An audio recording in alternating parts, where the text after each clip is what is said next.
El siguiente programa es familiar. Puede contener escenas de violencia moderada. No contiene escenas de sexo. Para mayor comprensión de los menores de edad, debe ser visto en compañía de un adulto responsable. Bienvenidos una vez más a nuestro programa institucional Barra Libre. En esta ocasión vamos a dar a conocer las actividades que se realizaron en la Semana JEGA, la Semana Jorge Eliezer Gaitán.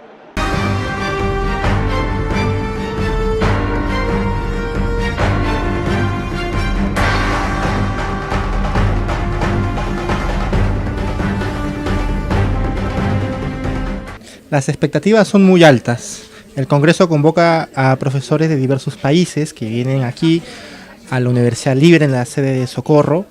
Venimos profesores de Argentina, de Ecuador, de Perú y de República Dominicana.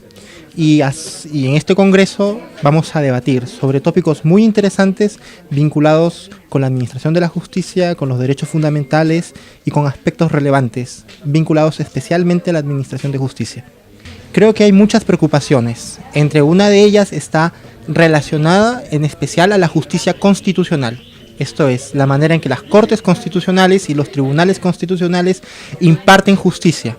Pero no solamente desde el punto de vista de la ciencia del derecho, sino desde el punto de vista externos y críticos a la forma en la que se está razonando, reflexionando e interpretando la Constitución por parte de los jueces constitucionales.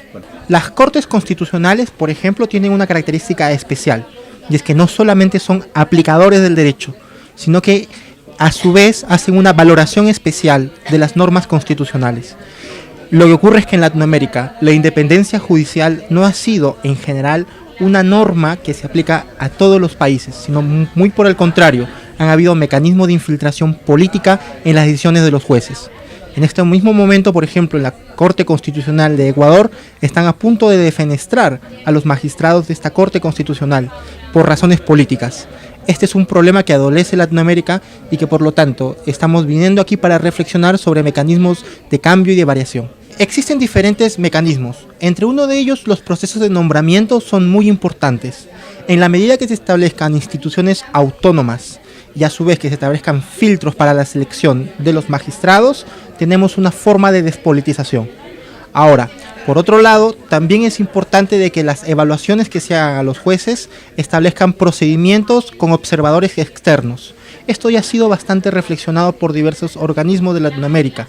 Aún así, y a pesar de que se ha invertido mucho en la reforma de la administración de la justicia, las fallas son constantes en muchos sistemas de justicia de Latinoamérica. Tenemos la esperanza de que podemos mejorar paulatinamente. No es un camino fácil, es bastante complicado.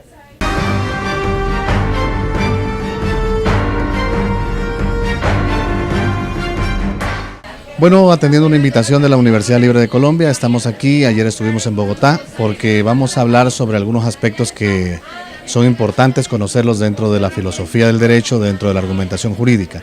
El tema que vamos a tratar es la dualidad entre lo legal y lo justo.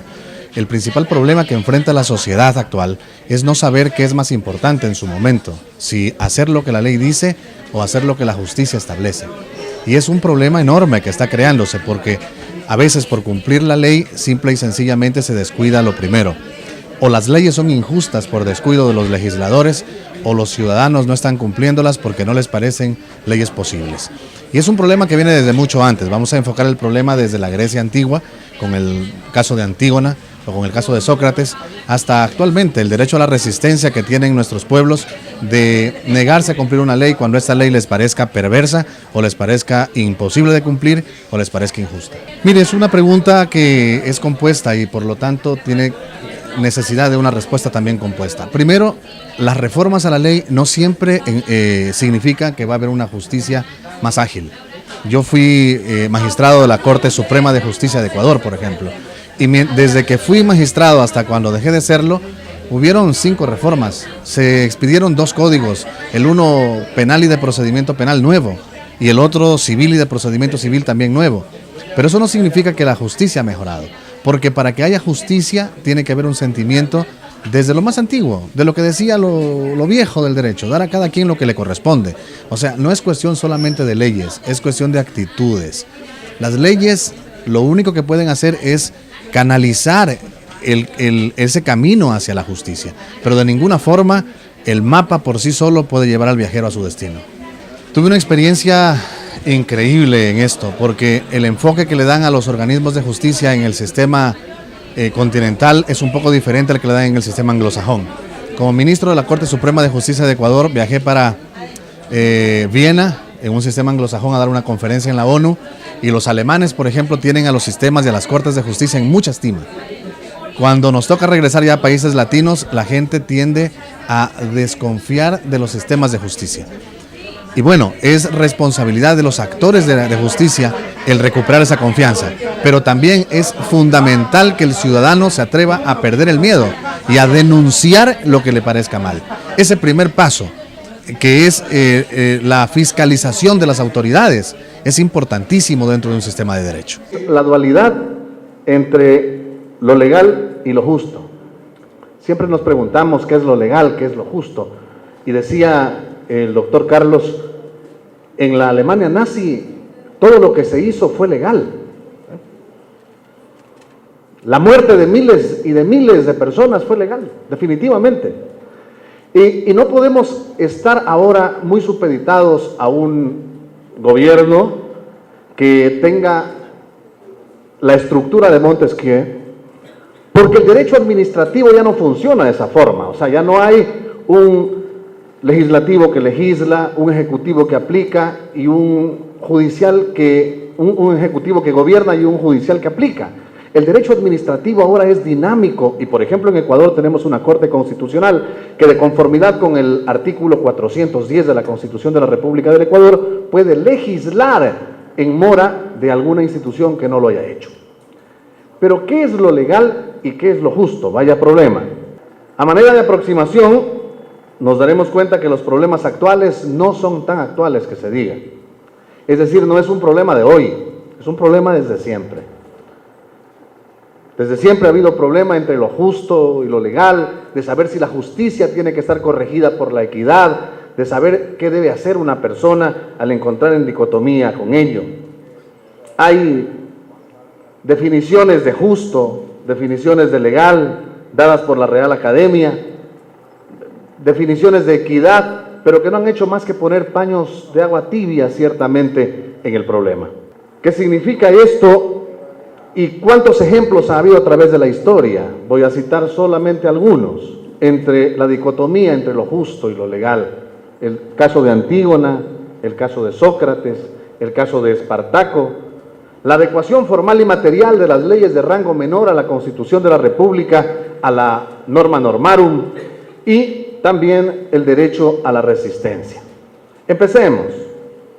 En el caso de Antígona, que es pues un personaje de la tragedia griega, se cuenta que esta señora, hija de Edipo y de Yocasta, tenía dos hermanos que se enfrentaron a muerte y terminaron muriendo los dos en el enfrentamiento. Pero el uno estaba a la derecha del rey y el otro estaba a la izquierda del rey. O sea, el uno era el bueno, el otro era el malo. Y el rey dispone que al bueno se lo entierre con los honores propios de príncipe y al malo se lo deje a la intemperie y que no se le dé sepultura, bajo pena de muerte. La piadosa Antígona desobedece al rey, va y entierra a su hermano, la descubren, la llevan a juicio y le dicen, ante el rey lógicamente, y le dicen, ¿por qué desobedeciste las leyes terrenas que las he dictado prohibiendo que entierren a tu hermano? Y ella dice algo que tiene mucha lógica, es que las leyes divinas en cambio se oponen a dejar a una persona sin sepultura. Es decir, ahí está lo que ahora se llamaría objeción de conciencia, porque basa la contradicción a la ley terrena en cuestiones de su propia conciencia, aduciendo que es bueno hacer esto y no hacer aquello. Antígona es llevada a una celda y prefiere ahorcarse antes que recibir la sentencia. Opuesta a ella, tenemos aquí, antes de pasar al otro caso, tenemos el surgimiento de lo que yo llamo el fuero del alma. Las leyes terrenales no han bastado entonces para poder subsumir al ser humano a una ley y constreñirlo a que cumpla una cosa. Entonces surge el cristianismo, que luego se transforma en religión, teniendo a Roma como sede, y entonces surge doble vasallaje para el ser humano, el uno del cuerpo ante las leyes y el otro del alma ante Dios. Entonces, ¿quién no teme cuando le dicen, si no haces esto o aquello, te vas a ir al infierno? Estamos sujetos al doble vasallaje, también enfrentados aquí muchas veces entre qué es lo justo y qué es lo legal. El otro caso que tenemos, contrario a lo de Antígona, tenemos el caso de Sócrates. También un caso interesante para el estudio, muy breve por supuesto. Sócrates es acusado de pervertir a jóvenes llevándolos al homosexualismo y es condenado a muerte bebiendo la cicuta.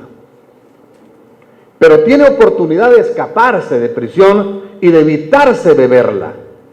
Y uno de sus discípulos más allegados va y le dice, maestro, escapemos de la ciudad, líbrate del mal de morir. Y él le dice, mira, regresa por donde viniste porque no voy a escapar. Porque si dejo de cumplir la ley del hombre, entonces ya no soy justo de ser llamado ciudadano. Hubiese servido más que Sócrates se quede vivo y siga enseñando. Era lo justo, a lo mejor, pero él prefirió lo legal. Al contrario de Antígona, que prefiere lo justo sobre las leyes. Y podemos seguir citando ejemplos, como por ejemplo el de Espartaco, que también se convierte en un objetor de conciencia, anteponiendo lo justo a lo legal, con la rebelión de los esclavos. Una de las formas en que se enfoca actualmente lo justo y lo legal es lo que varios pensadores y filósofos del mundo están pregonando ya, y que más o menos la Constitución de la República del Ecuador del 2008, que se hizo en Montecristi, plasma en el artículo 84. Y lo que decía el doctor Carlos. Todo órgano, dice el artículo en forma textual, todo órgano con facultad legislativa tiene la obligación de adecuar el contenido de las normas que haga de manera formal y material al contenido de la Constitución. Yo recuerdo que cuando estudiaba, la Constitución servía para dos cosas: para ponerla debajo de la pata de una mesa cuando ésta estaba coja y para trancar la puerta para que no se cierre violentamente con el viento. Porque uno iba donde un juez a pedir un derecho y el juez le decía, sí doctor, pero indíqueme la ley en la cual está dicho que yo deba cumplirle ese derecho. Hoy no. En el neoconstitucionalismo, dice Martínez Dalmau, que estuvo en Bogotá, también en este congreso, que las leyes que no se adapten a un sistema neoconstitucional deben ser expectoradas del sistema. Porque si antes la Constitución servía para llenar los vacíos de la ley, hoy la ley tiene que adecuarse a la Constitución so pena de ser expulsada del sistema. Cumpliéndose de esta forma un poco la Constitución como hipótesis que se autodefine y autosustenta, de la que Kelsen habló en su teoría pura, ¿no es cierto? También se cumple la dualidad entre la justicia y la legalidad con el derecho a la resistencia. Giuseppe Mazzini dice que el derecho no hace otra cosa que ordenar la resistencia, destruir, no fundar. El deber edifica y asocia. Pero aquí hay que hacer una distinción entre el derecho a la resistencia y la rebelión. Cuando yo creo en la legitimidad del sistema, pero no debo o no puedo cumplir una norma porque esta no es justa, entonces ejerzo mi derecho a la resistencia. Prefiero lo justo antes que lo legal. En el artículo 98 de la Constitución de la República del Ecuador está justamente establecido el derecho a la resistencia. Pero aquí viene una cuestión, y voy a saltarme algunas cuestiones por situación de tiempo. ¿La justicia y la legalidad se corresponden? No siempre. Ejemplo, doña María y don José están casados durante 6 años y no tienen hijos. Y entonces deciden doña María y don José hacer un contrato en el cual ella da los óvulos, él da los espermatozoides, los llevan a un instituto de crioconservación, los fecundan y hacen un contrato con 3 cláusulas. Primero, de mutuo consentimiento, María y José van a decidir cuándo se transfieren los ovocitos fecundados al útero de doña María. Segundo, si el matrimonio se disuelve por cualquier causa del Código Civil, ellos donarán esos ovocitos fecundados a una pareja infértil. Y tercero, ambos van a contribuir de manera igualitaria para poder pagar el Instituto de Crioconservación. Transcurren 6 meses desde hecho el contrato y María y José se separan, no se divorcian, se separan de cuerpos nada más. Y entonces María, de conformidad con el derecho constitucional que dice que yo tengo derecho a elegir cuándo y cuántos hijos tener, va donde un juez y pide que le transfieran los ovocitos fecundados. José se opone bajo el mismo artículo de la Constitución que dice yo puedo decidir cuándo y cuántos hijos puedo tener. Y por cuestiones parentofiliales, por cuestiones de herencia, por cuestiones de apellido, dice simplemente ya no quiero tener un hijo con una mujer con la que ya no convivo. ¿Qué es lo justo y qué es lo legal? Otro ejemplo, porque déjenme decirles, abriendo un paréntesis, no les traje todas las respuestas, solo les traje todas las preguntas, porque así se forman a los futuros líderes de esta hermosa nación, sin duda. Otro ejemplo, 2 esposos tienen 2 hijas de 3 y 5 años y se divorcian, y en la audiencia de divorcio, él está de acuerdo en que los niños se queden con la mamá porque dice que tiene una moral inquebrantable. Y al cabo del año que está yendo a visitarla, todos los fines de semana, visita a sus hijas, cumple con los alimentos que le impusieron y todo lo demás, un buen día llega y le dice, déjame entrar a ver cómo están las niñas. Y él le dice, no, ya no puedes entrar. ¿Por qué? Porque tengo pareja. Ah, qué lindo. Déjame conocerlo, déjame conocer a él para darle la mano y decirle que tiene una excelente mujer. Le dice, no, no es él, es ella y se llama Rosa. Entonces él propone una acción para pedir que las niñas sean retiradas de casa de la esposa, aduciendo cuestiones de dudosa moral. ¿Qué es lo legal? ¿Qué es lo justo? Cuando estaban divorciándose era de una moral inquebrantable, pero de repente la moral se vuelve dudosa para él, para él. ¿Qué hace un juez? ¿Qué es lo justo? ¿Qué es lo legal? En una visita a Rusia, conversaba con el presidente de la Corte Suprema de Justicia de Rusia, y este mismo ejemplo lo conversaba ayer en Bogotá, que uno de los jueces se quedó dormido en una audiencia, dormido completamente, roncaba. Y entonces le dijeron que por qué se durmió cuando las dos partes, y era un juez penal además, estaban litigando. Y él dijo, en la apertura del sumario, dijo, no estaba durmiendo. Así me concentro yo para saber qué hago con el caso. Hicieron las investigaciones y se dieron cuenta de que el señor estaba absolutamente dormido. Y siguieron haciendo la investigación y supieron que él hacía menos de un mes había tenido un hijito y que estaba ejerciendo su derecho a la paternidad y preparando biberones. ¿Biberones le llaman acá? Estaba preparando biberones en la noche. Bueno, yo sigo preparando biberones ya 2 años con los gemelos. Estaba preparando biberones en la noche y por tanto iba con sueño al siguiente día y se quedó dormido en la audiencia. Pero igual lo destituyeron. Y yo le pregunto al presidente, ¿por qué? Y dijo, porque mintió. Y esa no es la actitud de un juez. Porque dijo que no estaba dormido y tuvo oportunidad de decir la verdad. ¿Qué es lo legal y qué es lo justo? Miren, el problema fundamental acá se forma en esto, en que no sabemos qué es justo y qué es legal, en definitiva. Porque con sistemas abiertos o cerrados, si el sistema cerrado nos dice que la subsunción es el sistema, legalidad. El sistema abierto nos dice que la ponderación es la solución, supuestamente justicia. ¿Quién garantiza que la fórmula utilizada por el juez para ponderar es la correcta? Hombre, en Ecuador, las personas que solo leen la norma, yo le decía ayer a la doctora Patricia que veníamos en el viaje de Bogotá para acá, las personas que solo se dedican a leer lo que ponen han dicho que el sistema de ponderación es el non plus ultra y lo copiaron casi textualmente en el artículo 3 de la Ley de Garantías Jurisdiccionales y Control Constitucional. Y dice que cuando dos normas se enfrentan, entonces hay que ir a la ponderación para pesar el derecho que pesa más, mientras esto, y que es únicamente para cuestiones concretas y no se puede ponderar en abstracto. Sí, pero ¿quién me dice que ese juez está ponderando correctamente? ¿O quién me dice que no desayunó, doctor Carlos, ese día el juez carne de tigre, por ejemplo? Es un problema que realmente nos enfrenta a un gran dilema. ¿Y saben qué? En las leyes herméticas, Hermes Trismegistro dijo una cosa, que el todo creó el universo desde su mente, y por tanto todo lo que está fuera de la mente no está en el todo, entonces está en nada.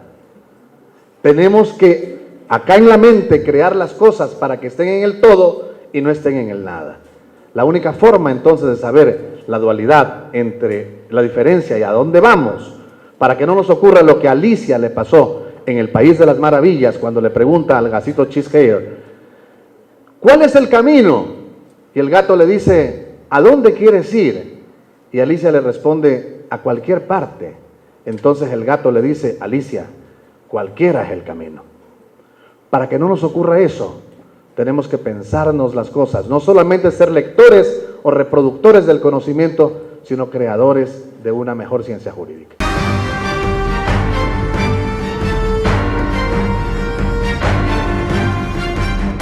Estamos por aquí atendiendo una invitación que cordialmente nos han extendido a las autoridades de esta universidad para participar en este congreso, donde vamos a abordar la temática sobre argumentación jurídica y su incidencia en los juicios penales contra adolescentes en conflicto con la ley penal.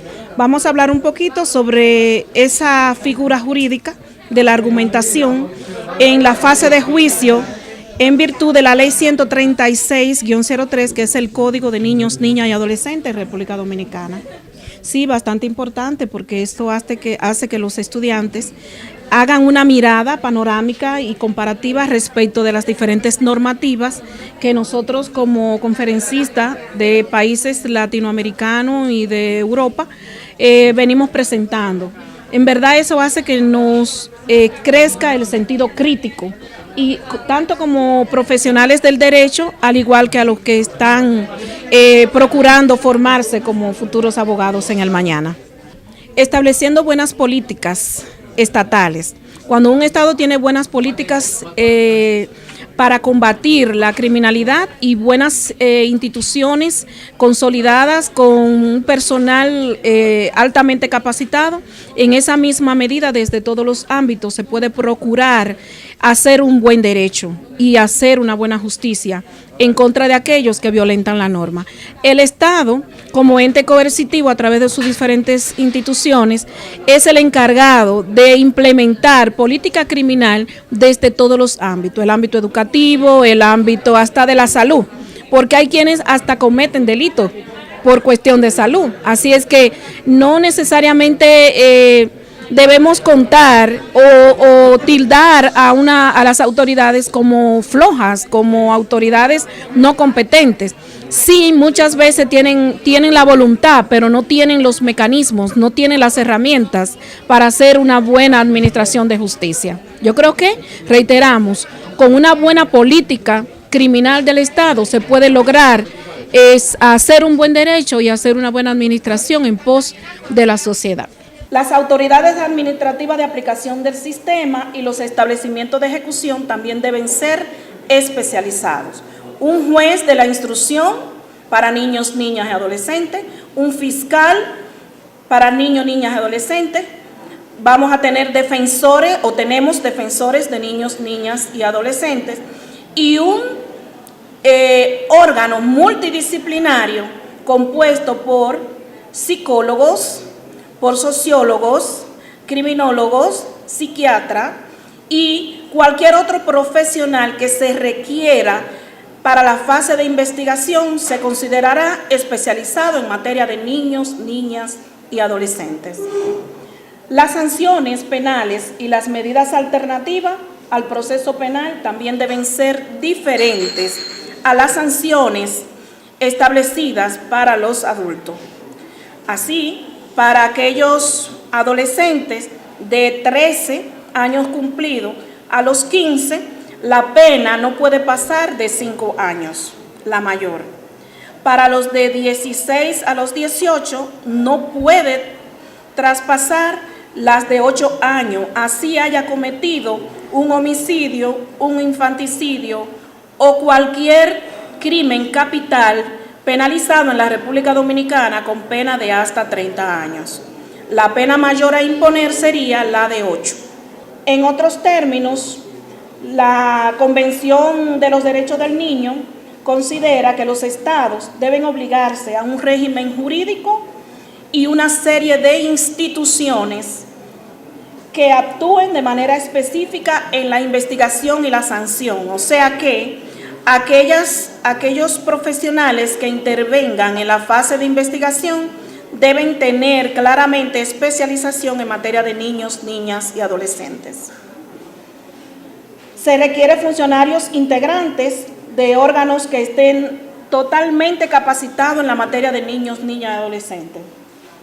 Los órganos judiciales, jueces, fiscales, abogados defensores y todos los que intervengan también tienen que tener condición de funcionario especializado en la materia. Para que se aplique el sistema de justicia penal juvenil dominicano, existe la intervención del órgano superior de la investigación, que es la Procuraduría especializada en materia de niños, niñas y adolescentes.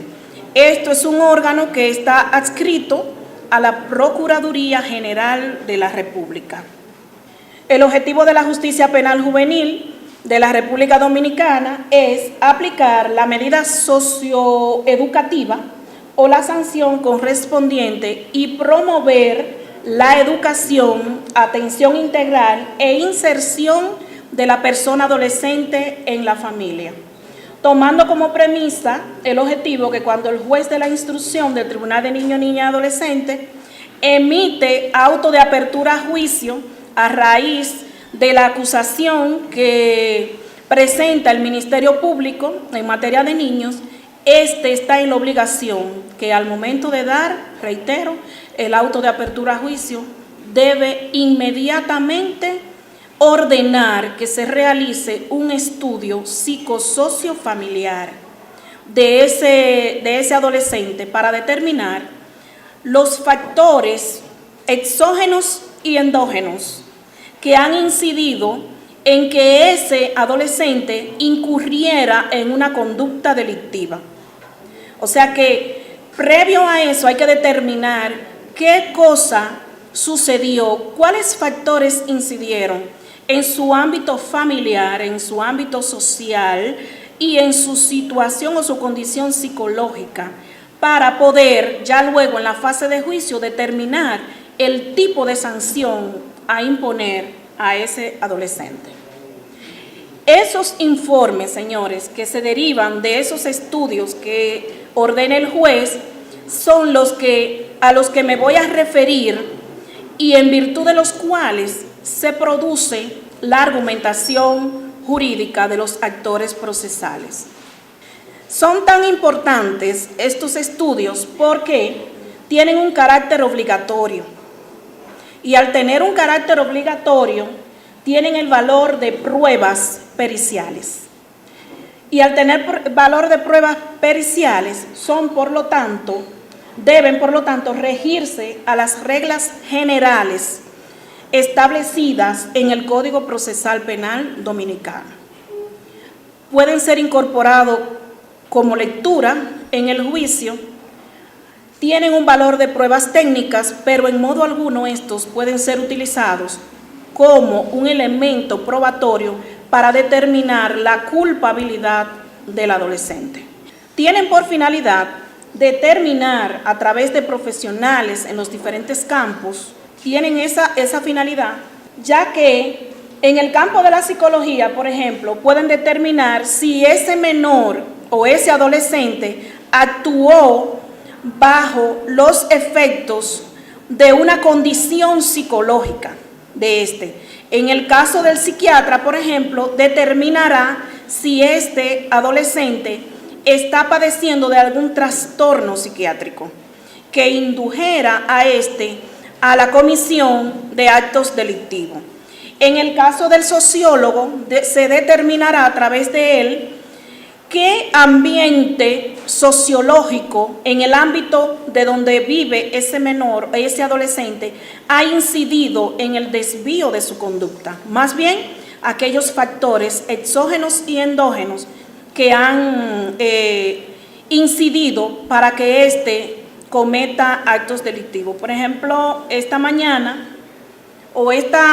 prácticamente al mediodía estábamos almorzando con el colega de Ecuador y él nos hace una historia de que andando en Quito junto con su esposa él iba en su vehículo y un menor bajo la lluvia sin ropa le manda a parar.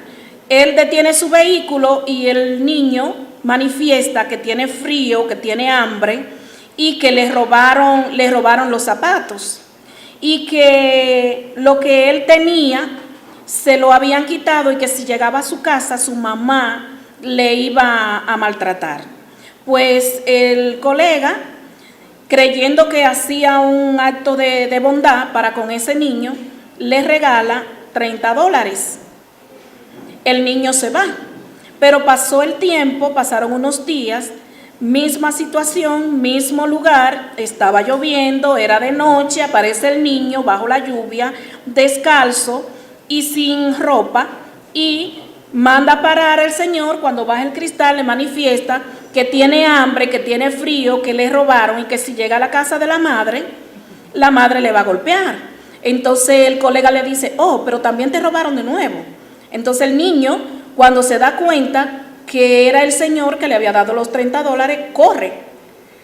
corre porque en verdad, al parecer, había un adulto detrás del niño, o estaba en un ámbito, dice el doctor Santiago, quizás estaba bajo trata de menores.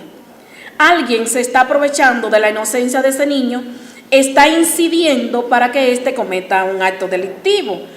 Imagínense que eso fue pedir, pero imagínense lo otro que pueda hacer que robe, como también le pasó al doctor, que unos niños necesitaban que le comprara algo y incidiendo que le compre, le robaron el celular. Entonces, en estos casos, estos estudios son muy importantes porque se determina qué hay detrás de esa conducta, para luego, en virtud del interés superior del niño, el juez evaluar qué cae mejor, privar de libertad a ese adolescente o apartarlo del entorno donde se le está dañando. En lo que respecta al tema de los adolescentes infractores en República Dominicana, es bien sabido que hay una preocupación en lo que respecta al tratamiento que se debe llevar a cabo con ellos, ya que violan nuestras leyes penales y al no poseer la capacidad jurídica, por ende, no deben ser tratados como adultos. No deben ser tratados como adultos. Si un adolescente infringe la ley, se asume que tanto la familia, la sociedad, como el Estado han fallado. Se debe haber fomentado en el adolescente un ambiente libre de violencia y libre de abusos. El Código para el Sistema de Protección de los Derechos Fundamentales de Niños, Niñas y Adolescentes actual, el que está instituido en la Ley 136-03, reconoce la responsabilidad penal del adolescente infractor, pero diferencia los conflictos sociales o familiares de las conductas propiamente delictivas. Pero eso se hace a través de la realización de esos estudios que generan los informes que producen los debates argumentativos en la fase de juicio. En la justicia penal de adolescente se llevan a cabo 4 fases. Está la fase inicial, mediante la cual se interponen las medidas cautelares. Está la fase intermedia, donde se conoce la aplicación del requerimiento conclusivo que presenta el Ministerio Público. Tenemos la fase de juicio y la fase recursiva. En la fase intermedia, donde se presenta el requerimiento conclusivo del Ministerio Público, es donde éste debe elaborar una buena teoría del caso. Una buena teoría del caso con sus 3 componentes, que es la teoría fáctica, la teoría jurídica y la teoría probatoria, donde él va a narrar de manera clara y precisa aquellos elementos que conciernen a la comisión del hecho punible. A esto especificará a través de su teoría jurídica la norma que ese adolescente ha infringido. Amparado esto de los elementos probatorios que especifiquen de manera clara y categórica que ese menor, más allá de cualquier duda razonable, es el responsable de los hechos que se le imputan y que, llevado a la jurisdicción de juicio, puede ser considerado como culpable y aplicársele la pena que de acuerdo a su edad corresponda. Pero ¿qué resulta? En esta fase, el Ministerio Público, en su acusación, no debe dejar de lado el resultado de los informes, porque si bien es cierto que como ente acusador, este es representante del Estado, representante de la sociedad, no debe olvidarse de que a esa sociedad corresponde ese adolescente y que por una falla de esa sociedad, ese adolescente ha incurrido en un hecho punible. A pena de nulidad, la fase de juicio en materia de niños, niñas y adolescentes debe estar caracterizada por ser oral, por ser privada y ser contradictoria, diferente a la justicia penal de los adultos. La oralidad, publicidad y contradictoriedad es lo que caracteriza. Entonces, en la de los adolescentes tenemos esos componentes, pero debe ser exclusivamente para menor o para adolescente, debe ser privada. El adolescente imputado, o sea que en esa audiencia que se lleve a cabo, solamente deben estar estos actores: el adolescente, el defensor, el Ministerio Público. Debe estar acompañando al adolescente su abogado o un familiar. En el caso del familiar puede ser el padre, puede ser la madre o el tutor.